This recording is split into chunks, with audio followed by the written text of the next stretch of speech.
Assalamualaikum warahmatullahi wabarakatuh. Pada bulan Suro ini yang dikatakan memasuh malaning bumi, dan manusia harus bisa mengasah mengising budi. Apa maksudnya? Anda akan melihat secara lugas, jelas di video ini. Assalamualaikum warahmatullahi wabarakatuh. Sahabat Sasmito Alam, ini akan saya sampaikan secara bahasa Indonesia kepada Anda semuanya supaya mudah dipahami. Bahwasanya segoro kang ombo ojo kejebak iwak teri ing pantai. Maksudnya adalah lautan ini sangat luas, saudaraku. Dan Suro ini adalah yang dikatakan bulan lautan. Jangan sampai Anda hanya datang kepada pantai dan Anda melihat birunya lautan atau hijaunya lautan, tetapi Anda harus memasuki lautan itu sehingga Anda bisa berenang, Anda bisa menikmati keindahannya samudera. Alhamdulillah, bagi Anda yang masih menyimak Sasmito Alam, silakan tekan tombol subscribe, like, dan share, serta komentar bila ada pertanyaan atau komentar apapun. Semoga penjelasan saya bisa dimengerti. Bismillahirrahmanirrahim. Tema di tahun ini 1443, Jawanya adalah 1955, dan tahun Masehinya adalah 2021. Temanya adalah memasuh malaning bumi. Jadi bumi pada saat ini itu sedang membersihkan dirinya secara alami, secara kudratinya. Dan manusia yang terbaik adalah ketika manusia itu bisa mengasah mengising budi. Bagaimana kita sebagai manusia yang masih diberikan kesempatan hidup di bulan Suro tahun 2021 atau 1443 ini, bagaimana kita bisa membersihkan diri kita? Bahasanya mengasah mengising budi. Mengasah itu adalah bagaimana kita bisa, kalau seperti sabit diasah itu biar lebih tajam. Sama lah, yang kita asah ini adalah mengising budi. Bagaimana kita bisa memperbaiki akhlak kita, bisa membenarkan dan menyempurnakan akhlak kita. Ini yang terpenting, saudaraku. Jadi kalau orang bisa mengasah mengising budi di tahun ini, maka dia akan mendapatkan kesuksesan yang luar biasa, akan diberikan keselamatan oleh Allah Subhanahu wa ta'ala. Lalu saya katakan di postingan saya sebelum ini, ada 10 atau 12 amalan yang terbaik di bulan Suro atau di bulan Muharram. Salah satunya adalah secara syariat poso sing paling utama sakbubare poso Ramadan yaitu bulan Suro. Puasa yang paling utama setelah kita menjalankan puasa di bulan Ramadan adalah kita puasa di bulan Suro. Bahkan ketika engkau melaksanakan puasa di bulan 10 Suro, engkau akan dibersihkan dosa-dosamu yang lalu. Kemudian 9 Suro ini bermula ketika Rasulullah SAW, beliau mengatakan, seandainya saya hidup sampai di bulan Muharram ke depan, saya akan puasa di bulan Suro tanggal 9. Maka dikatakan hadis ta'ririyah. Maka disitulah ketika kita bisa memiliki kesehatan lahir batin panjang umur, maka kita melaksanakan puasa 9 dan 10. Lah, terus seandainya saya mau puasa di luar hari itu, ya tidak ada masalah, karena terbaik-baiknya kita berpuasa ada di bulan Suro setelah bulan Ramadan ini. Maka banyak sekali para spiritual yang mereka puasa mute, puasa untuk membersihkan dirinya, luar biasa. Anda bisa juga melaksanakan itu. Kalau di Padepokan 7, 8, 9 puasa mute.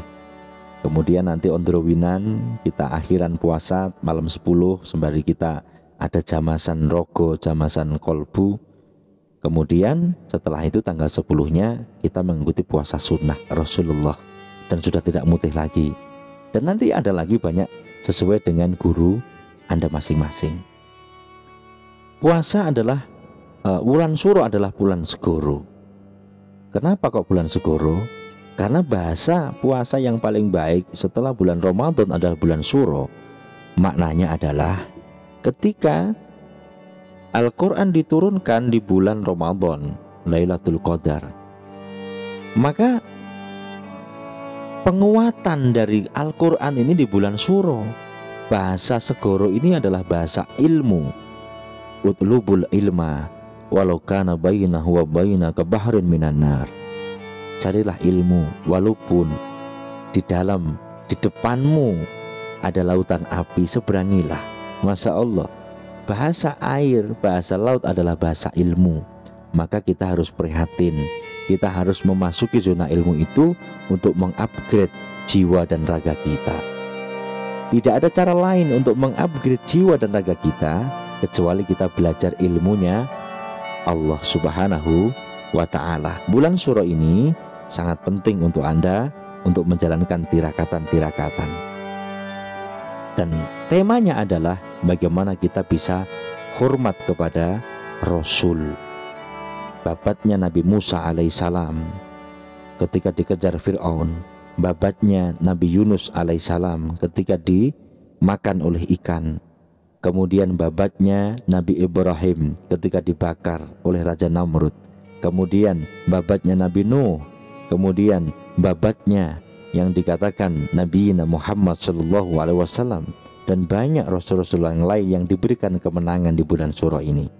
Maka kita bagaimana di bulan Suro ini bisa menahan amarah kita, bisa menahan nafsu kita, dan kita hormah kepada Rasul. Itu yang terpenting.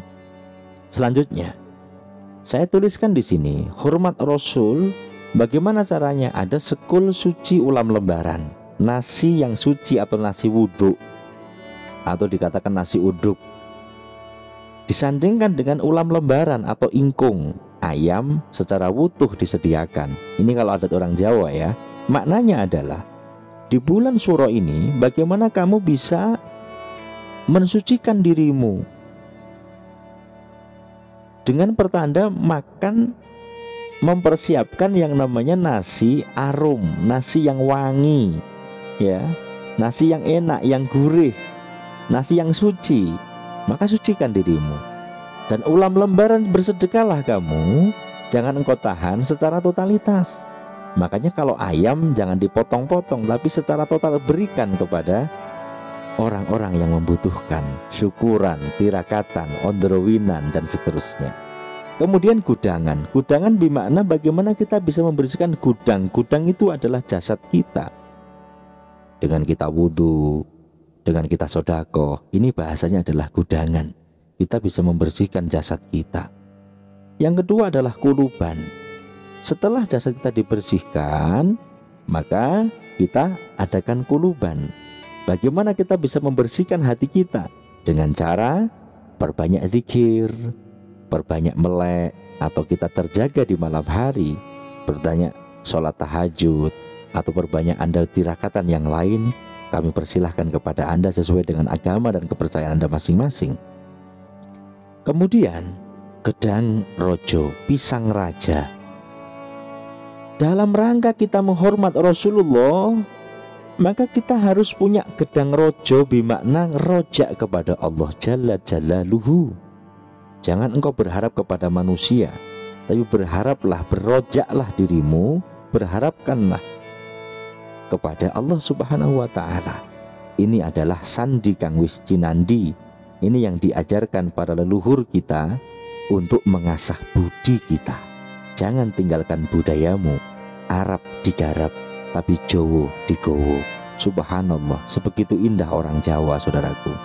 Saya lanjutkan. Lah, segoro iki ombo. Saya sering katakan, janganlah hanya engkau sampai di pantai sehingga kau menyimpulkan laut hanyalah biru atau hijau, tetapi engkau tidak memasuki. Di dalamnya laut ada pergerakan, ada banyak ikan, ada terumbu karang, yang kamu bisa banyak belajar dari kisah laut. Jangan hanya terjebak iwak teri yang hanya di pinggir-pinggir pantai. Apa maknanya teri?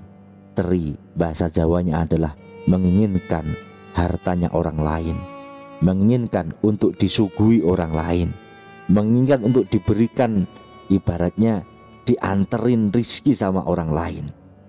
Tapi ini adalah sekul suci, ulam lembaran, saatnya kamu berderma. Bersedekahlah engkau, berikan gaji kepada istrimu yang banyak di 10 suro, maka kamu akan mendapatkan kebahagiaan, mendapatkan mangasah mengising budi. Kamu tambah indah hidupmu di tahun yang selanjutnya. Jadi bahasa ojo kecebak iwak teri, maksudnya di bulan suro kita harus memulai, jangan sampai kita menjadi orang-orang yang tomak, yang mengharapkan rezeki dari orang lain, tapi harus gedang rojo, perbesar yang dikatakan rojakmu kepada Allah Jalla Jalaluhu. Saudaraku, di bulan ini, bulan Suro 1955 atau 1955, maka semoga Anda semuanya bisa memahami apa yang saya katakan. Selamat tahun baru, lakukan tirakatnya, dan semoga kita diselamatkan oleh Allah Subhanahu wa Ta'ala fitini wa dunya wal akhirah. Terima kasih. Salam rahayu sagung tumandi, salam poros tengah.